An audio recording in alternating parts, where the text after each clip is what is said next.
In any case, on Friday, as the sequester was going into place, President Obama was asked at the White House about his ability to control Republicans in Congress and somehow get them to do what he wants. Here's the exchange. Here's what the president had to say. Most people agree that I'm being reasonable, that most people agree I'm presenting a fair deal. The fact that they don't take it means that I should somehow, do a Jedi mind meld with these folks and convince them to do what's right.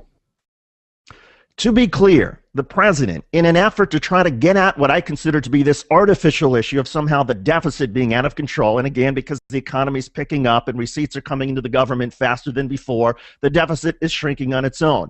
But to the extent the president is trying to address this perception that our deficit is out of control, he suggests we lower the deficit through, yes, cutting some government spending, but also increasing tax receipts. And the way he wants to do that is to close some of the loopholes in the tax code that exist to give companies like GE and other giant corporations all sorts of benefits so that money they should be paying in taxes to the federal government, they're actually not, because they can use these loopholes. This is an idea that Republicans had proposed through the years, but now that the president is doing it, no way. The Republicans will not agree to any new tax revenues under any circumstances. That is their position. So earlier this week, the president went to some of the places where the sequester is going to hit pretty hard, and that is, keep in mind, the U.S. military is facing a cut of 12% because of the sequester. The idea was that you punish the Republican holy grail of the military as much as you try to punish social programs that are near and dear to Democrats. So the president went and talked in state by state, and he went to Virginia last week to try to make the point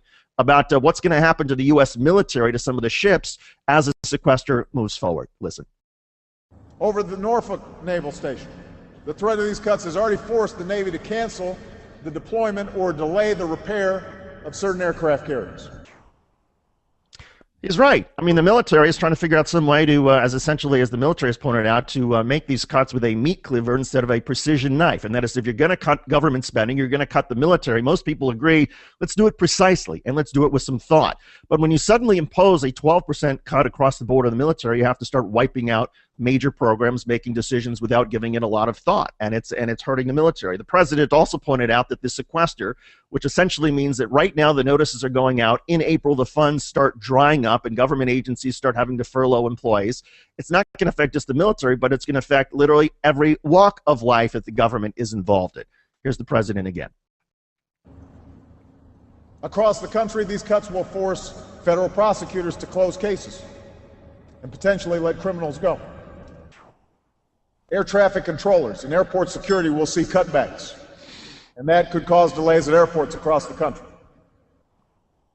Tens of thousands of parents will have to scramble to find childcare for their kids. Yeah, all of that is true, but also keep in mind that, as the president essentially suggested, the sky is falling. This is an $85 billion essentially cut, $85 billion taken out of an economy that, all told, is some $17 trillion. You do the math. Yes, it'll have an impact, but it's not as if the sky is falling right now. And that was a point that some Republicans picked up on. They claimed the president was making the situation, making the dire consequences of a sequester seem even worse. Here's Charles Krauthammer on Fox News. The only thing he left out of his litany of catastrophe was pestilence, earthquake, brimstone, and plague. I mean, it's actually hilarious that he goes through all of this.